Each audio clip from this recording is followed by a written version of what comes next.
tell me about this distinction between the two things, between like the events and then what did you call it, the educational? I say, this is my language. The development. Team development versus team building. Okay. That's how I like to separate it out. So when I speak to a client, one of the questions I'll ask them is, is this a team building event or is this a team development event? Do you want to have a facilitated experience where we sit down and extract that key learning from it so we can take it back and use it in the organization to better build the relationships, and we can use team building exercises, we can use assessments, we can use both. There are a number of things you can use to drive that home, and it's under what we call the experiential learning model. I came up trained through something called the experiential learning model. Okay. The other side is team building, and that's when you think of fun corporate events, mini Olympics, the scavenger hunt. Maybe sometimes groups just want to get together to have some fun, and that's fine. That's okay too. Okay. I just like to give the clients an option to decide for themselves which is it that they really want, because then I can better guide them and consult with them so we can really hit those goals that they want, what they want to really get out of it. That's the whole point, is to find out what is it you really want to get out of this. And then I can make better recommendations. So would you consider the team building to be a component of the development?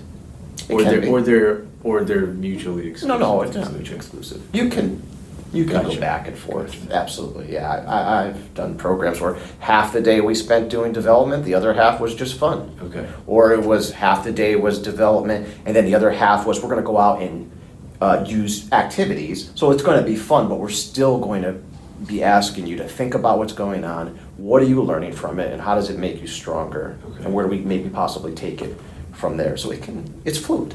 Gotcha. Okay.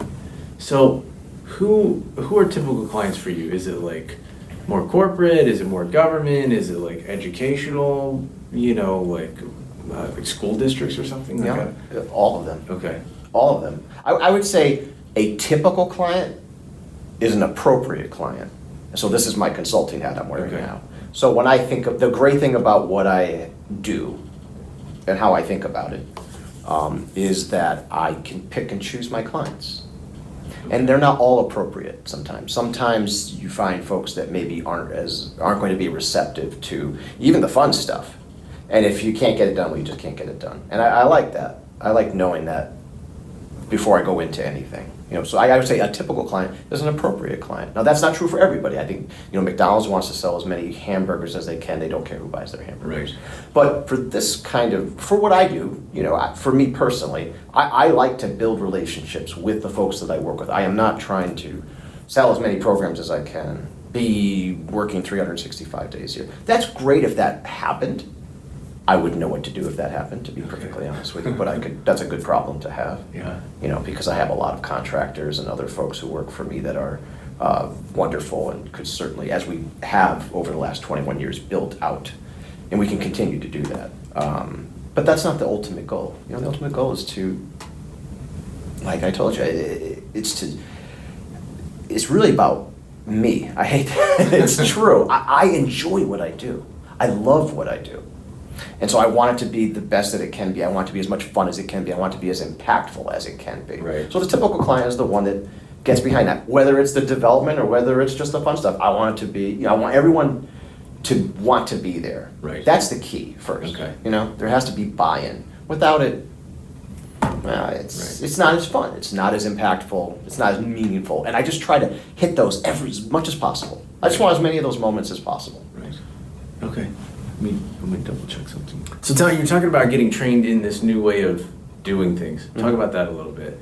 Sure. Like why is the method that you use different than what most other people would use? Or would you consider it different? Well, it is a very large community across the United States and outside the United States of practitioners who use the experiential model. It started, I believe, I came to it through the Association of Experiential Education, or AEE. Go to AEE.com. Everybody who wants to know more, go to AEE.com.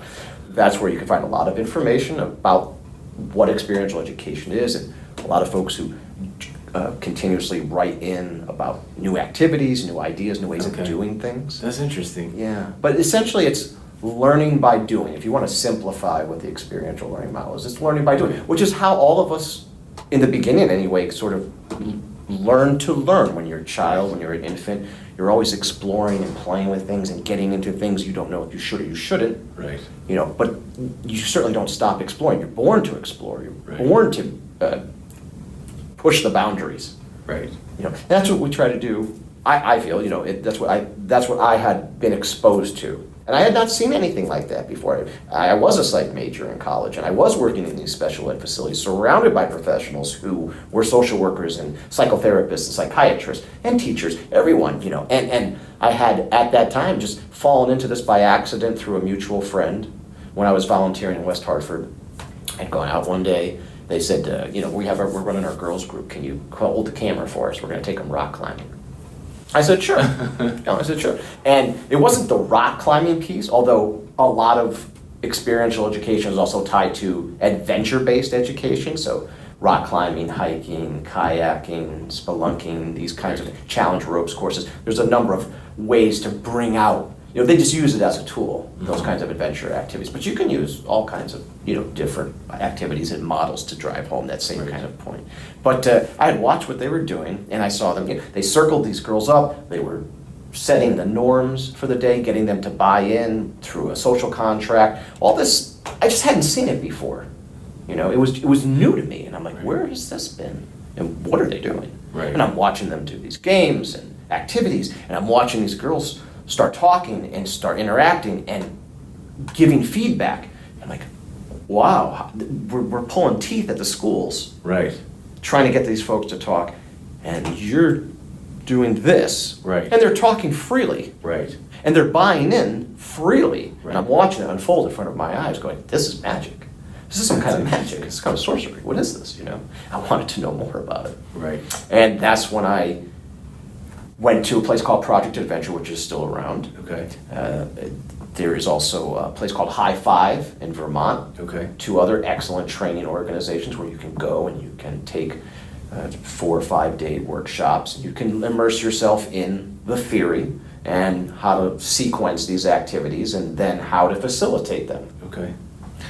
To build trust, to talk about leadership. There are any number of things you can discuss using these activities. And for me, it was magic. I found that I took to it very well. And I loved it. The technical stuff, the challenge ropes course, those equipment, all that was brand new to me. Okay. I didn't know anything about that. And that was not my forte. I liked the outdoors, but this was a level of outdoors I had not seen before. You know, Right. jumping out of trees, catching trapezes 40 feet in the air. Right. That was mind-blowing. Right. Totally mind-blowing. But what really stuck with me was using the model, you know, presenting these experiences and then presenting very carefully sequenced activities that would follow it and being an observer. And that was the thing that really blew my mind. You know, I haven't worked in over 21 years when I think about it that way. Right. That's how I think about it. I haven't worked in 21 years. I'm not saying I haven't done something. Right. I'm saying my life before this, you go to work, Right. watch the clock.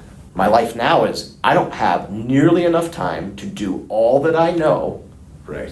and that is an amazing development, Right. you know? Yeah, that reminds me of Simon Sinek, The Infinite Game. You know Simon Sinek? I don't think so, no. His one, not his Simon whole Sinek? thing. Yeah, Simon Sinek. he's like a leadership Okay. like speaker Sure. and like theologian. I mean, Okay. I'm not communicating it accurately. No, He would okay. call himself a veil. But his whole thing is, or not his whole thing, but one of the things he talks about is playing a finite game versus an infinite game. So, like for instance, like the finite game might be like, how do we, if we're Microsoft, how do we beat Apple, right? Okay, that's like a finite game. Like you do these things, you meet these goals, and then like you're ahead of them. But like Apple's whole thought process is like, we're gonna revolutionize education, right? Like how do we do that? That's like an infinite game. You will never be able to like beat that game. You'll never get, it's like because it's here, right? It's in your heart instead of your head, and that is like, for human beings, that's like a very motivating thing. You know what I mean? And same for you, right? It's like it's impossible for you to like do it all. You know what I mean? It's too big of a thing to accomplish.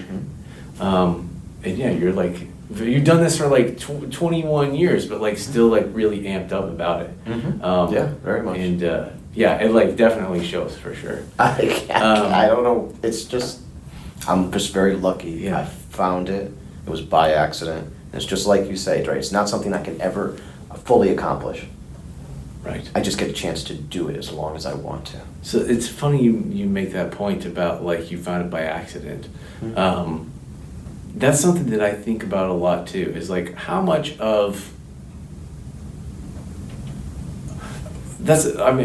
people so often want everything to be planned out, and kind of what we were talking about before we started recording is like how people find your business.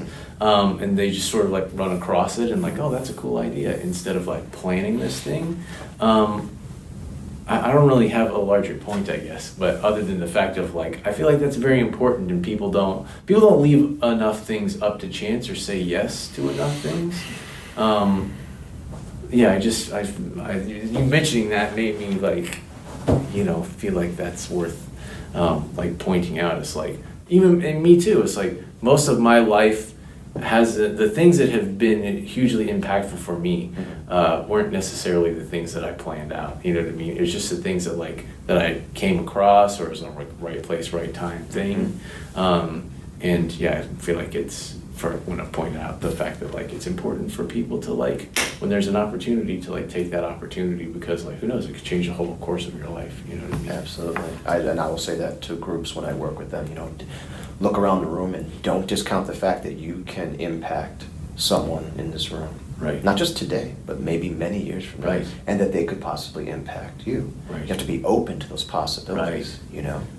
And when you think on those lines, anything's possible. Is that a lot of like what you feel like your role is to keep people like open to possibilities, or that's just like one component of it? Well, it's just maybe one component. And again, my role when I'm working, or when I send out folks and we're trying to do team development, again, we work from that experiential model. The experiential model has us more as observers, Okay. facilitators. We're not there to tell anyone anything. And again, this is how I was trained. There are many different ways that people approach this. But the way I feel about it, when we're working with a group that day, they know more than I will ever know about them. The day is always about them. It's why I'm there in the first place. So it's not for me to stick my nose in something Gotcha. that I am not going to be a part of, other than say as a consultant. Right. It's fine. But I am not there day after day, year after year. I'm not doing those jobs, right? Right. So it has to be about that group, or that school, or that company, or that department, or whatever. It has to be about those individuals. Okay. It has to be all about that. Right. Otherwise, it's tainted.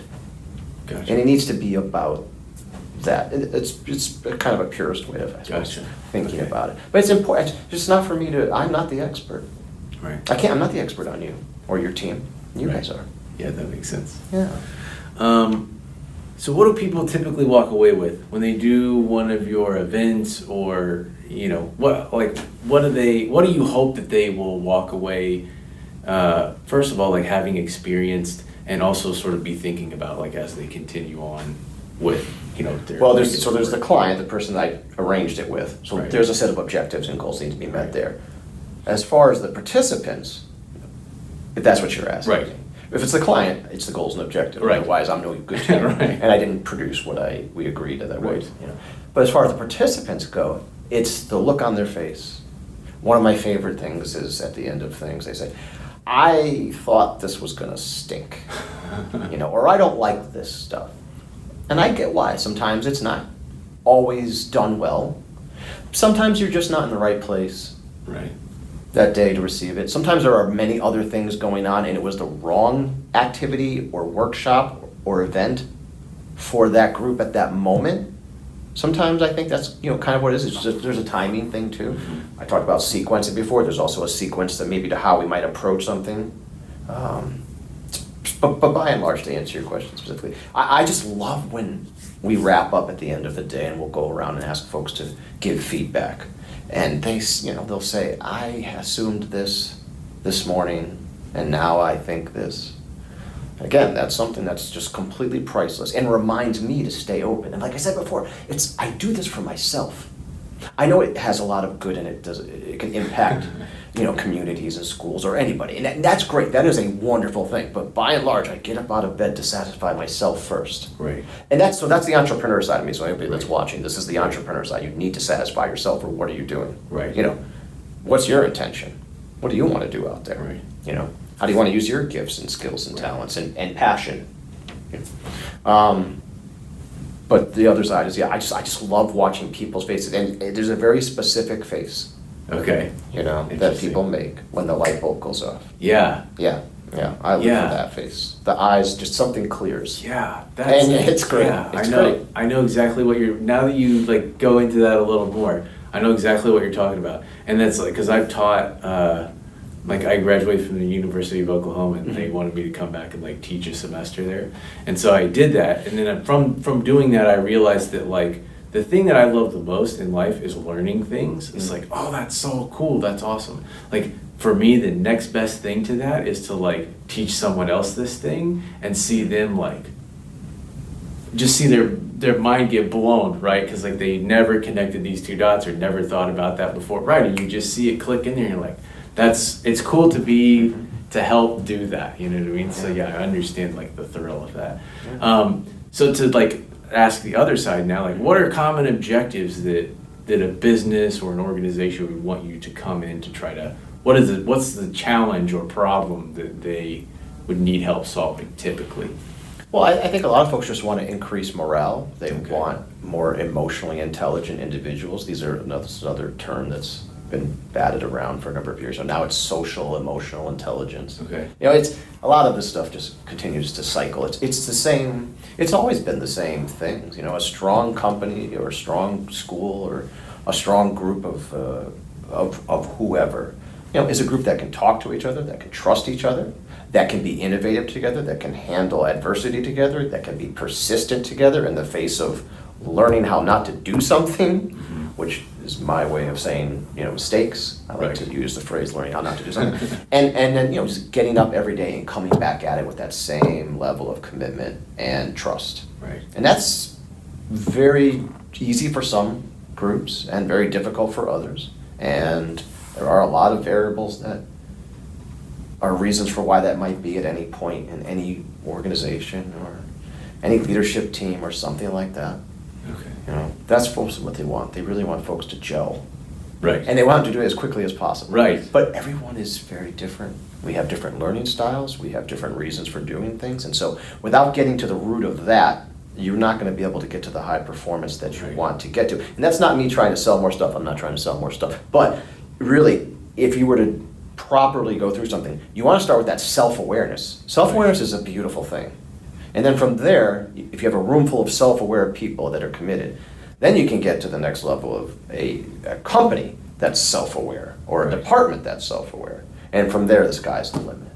That's interesting. Yeah, it's not as simple as just getting in a room and playing some games. That is the means by which you accomplish the real work, I guess is what it sounds It's the like. start. Right. Right. We can go into a room, and I have many times, and it's been successful. It was great. This is fantastic. Did it solve the problems? Right.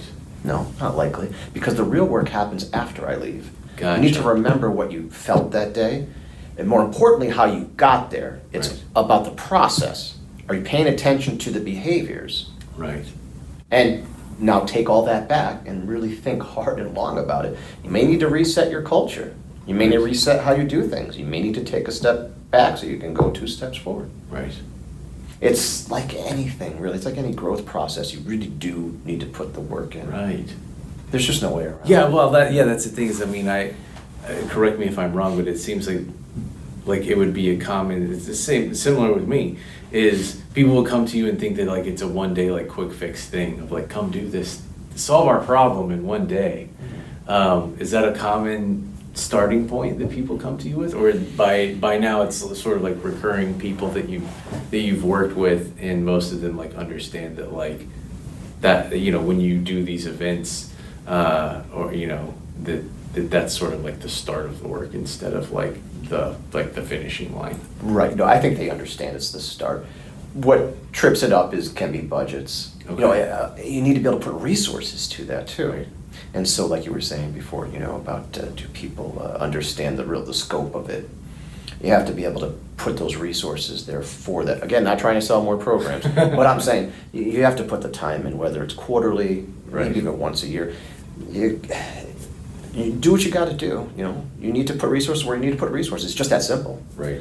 You know, I don't have that answer, but through this kind of work and through this kind of consulting, we can discover it Right. together, and then you go ahead and we bring in new people if we have to, bring in other consultants if we have to. I might just be an introductory piece, Right. you know, and then from there you're going to need more specialists and whatnot. You know, I don't claim to be able to do it all. It's not my background. It's not my expertise. You know what you don't know. That's something that one of my mentors told me a very long time ago, and it's served me well. You know what you don't know. Right. Yeah, self-awareness. Right? Self-awareness. Back to self-awareness. As much as you can. Yeah. As much as you can. So, say someone was going to bring you on, you know, to consult with them. How long does this usually take? There doesn't seem like there's a specified period. It can kind of vary, like, depending on their budget, I guess, or like Yeah. the time that they have available. Budget, commitment, and then the person who's really driving it. Okay. So that would be the buyer. So now I'm putting my consultant hat back on. Right.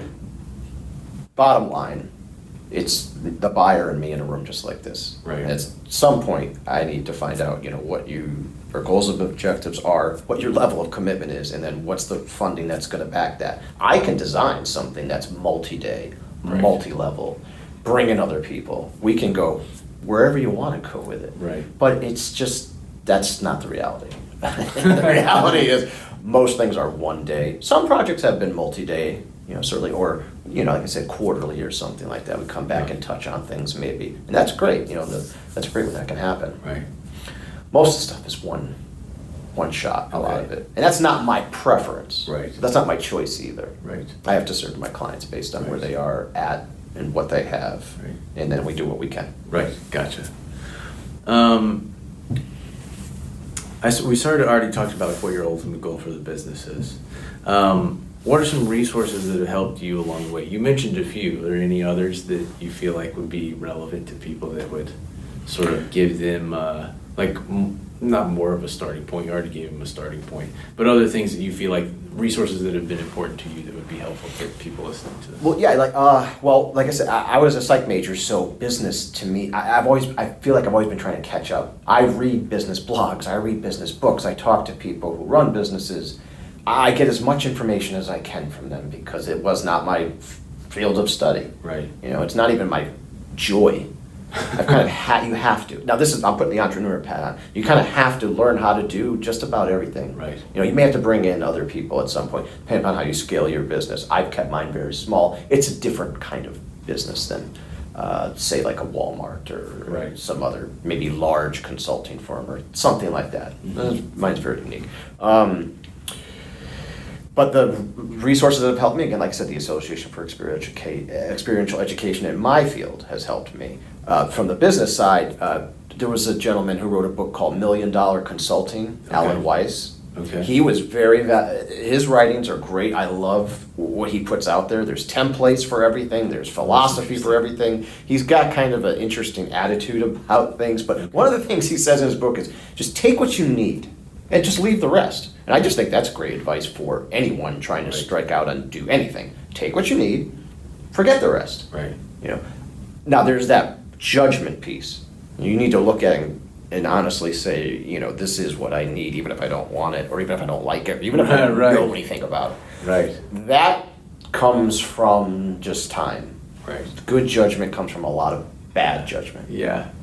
And that's something else I think folks Yeah. need to wrap their heads around if you want to go out there and try something. You're just going to have to be really comfortable with hearing no a lot, Right. or getting punched in the face a lot, not physically, but Right. you know, Emotionally, metaphorically. right. That's the life, you know, Right. until things get going, until you pull the right team together, until you find that flow. Right.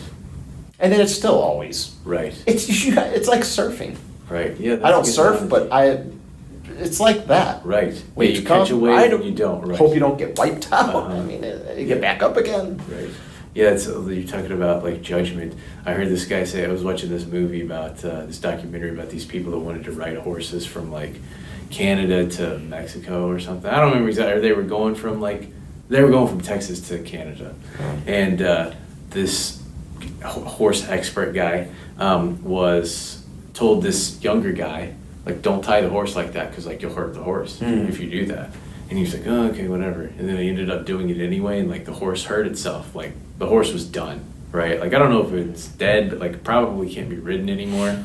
And so he was like, the older guy like was basically didn't say like I told you so, but they were like talking to him. And they were like, how do you feel about this? Like you told this kid not to do that, and he's like, well, like good judgment comes from experience, and experience comes from poor judgment.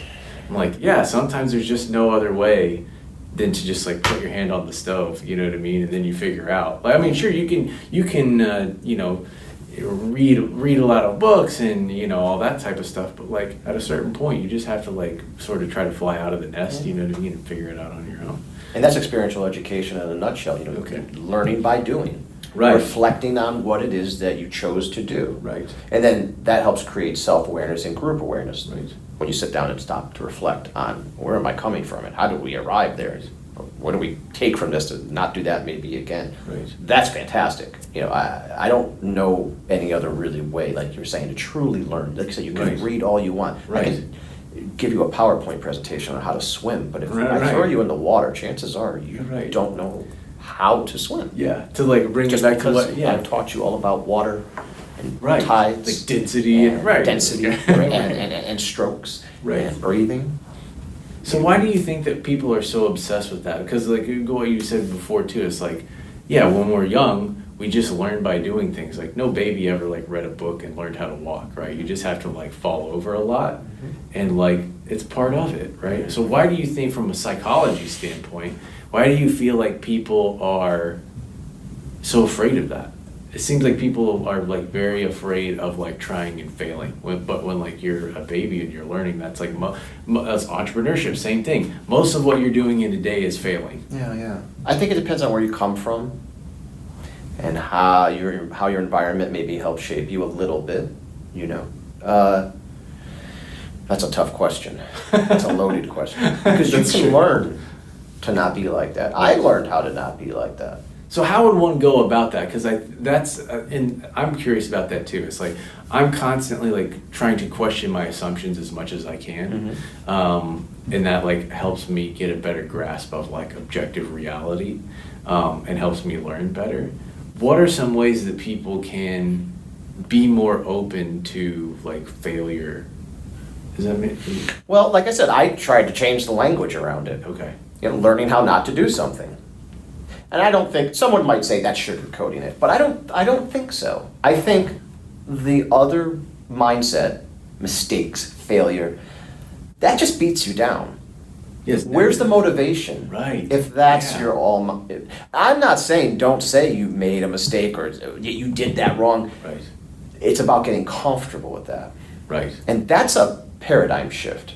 Yeah. You shift when you shift. I had to learn to make that shift. I had to learn to get real comfortable with, no wait, this is part of the process. Right. Not getting it right the first time or the Right. 10th time. It's supposed to go this way. But see, people also want results. Right. And that's okay too. I want results. I need to eat. I need to put gas in my car. There's a certain point where I need to talk to myself and go, you need to get moving or you need to do this. So it's just trying to find this way of going back and forth between, I'm supposed to eat some dirt. Right. But at the same time, I'm also supposed to be my own cheerleader. I'm supposed to pick myself up. Like you're saying, I'm supposed to see the wider, bigger picture at all times. And it's just a constant. It's a habit. Right. It's a mental habit. It's a self-talk habit. Right. You have to just learn to develop it. And if the folks around you when you were growing up didn't think that way, if the folks who are around you now don't think that way, get new folks. Right. Find new folks to hang out with. Yeah. Find new books to read. To your point, when you were a baby and you fell over, like people didn't criticize you or judge you, right? They were like, "Good job, you did it! Like stand up, do it again." But yeah, it seems like as we get older, and maybe this is just like in my head and everybody else's head too. It's like we feel like people are judging us a lot more than they probably are. I think people are judging themselves. Right. Is what's really happening behind Right. the eyes. Right. It's really us talking to ourselves Right. all the time. Right. We're not nearly as interesting to other people as we Right. think. Yeah, that's exactly we my are. point. We're Yeah, not. that's exactly And my you have to remember that. It's hard to remember, Right. but you have to try. Right. But like your point about like self-talk and just sort of like framing of what this is that you're actually doing. There's a I can't remember the guy's name. He's like a famous sales guy, and he was talking about how if you know what your close rate is on any of these sales calls or whatever, you just do the math on it. So say it takes say it's 10-1, right? And say for every 10 sales calls you make $100. You get one deal that's worth $100. He says instead of saying like 9 times out of 10 you made $0 that day, every call you make, like I just made $10, whether they buy or not. Because you know that the ratio over time is going to average out to where you make $10 a call. And then whether you have an awesome day or a terrible day, like you still had like a good day because you're doing the work. You're like putting in the effort. You're like mining in the mine. You know what I mean? All those kinds. Right. Tell yourself whatever story works. Yeah. However you want to, like you said, frame it. Right. Whatever keeps you motivated, whatever keeps you going. Right. It could be music. Sometimes for me it's just music. It's just hearing words that I've heard over and over again that are motivating in some way. And that does it for me that day. Other times it's like what you're saying. Oh no, wait, maybe I cost average this out. Right. It's all part of the process. Maybe other days I go, wow, everybody else is working really hard Monday through Friday, if not Monday through Saturday. And I'm doing okay. And trying to give yourself credit for what you have done. Right. Don't forget about that. Don't forget about the history of how you got here. Right. Yeah, that's interesting. And also, like I said, I can't really stress enough, find people smarter than you who support you. I'll look in the camera again. There are so many people that help me get where I am. I am successful because of my mentors. Right. Because of what they tried to tell me and teach me, and sometimes had to tell me more than once until I got it right. Right. There's so many wonderful administrators, teachers, vice presidents, fellow facilitators, educators, social workers, so many people that I've met that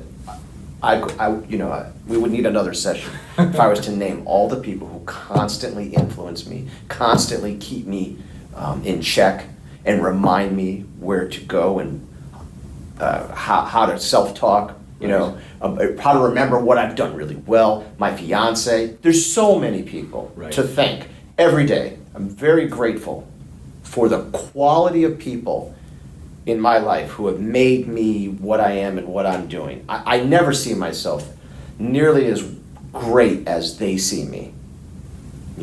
I'm really lucky. Right. I'm very lucky. Okay, last question. If you could have one superpower, what would it be? I saw that question, and I ask that all the time on my programs. Really? We do. Yeah, we do a lot of get to know you stuff. That's something that will come up, and I love to hear people's responses. I'm a very big Spider-Man fan. I have been since I was 5. I've got pictures. Reading something about Spider-Man. It was always Spider-Man. So I would love to be able to climb and swing around like that. Flying is up there too, I think. Right. Yeah, I think everybody wants to fly. Okay. Yeah, that's a good one. That's a popular one. it is a popular one. But yeah, doing this kind of work, this is a great question because I love to listen to people debate the merits of the superpower.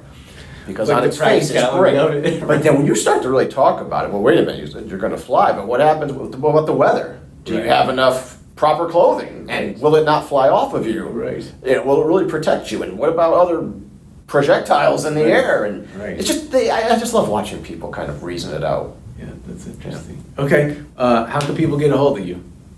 Well, you can go to our website. That's www.cornerstonesne.com. Okay. And you can email, you can send a submission form through there. My direct line is 881-9161. And you can go on LinkedIn Okay. and find me. We have a LinkedIn page for Cornerstones Northeast Team Building. You Okay. can go to that, and you can go to Twitter, Okay. find us there. I try not to, that's enough social marketing. I'm one guy, I can only do Right. so many things. Right. Okay.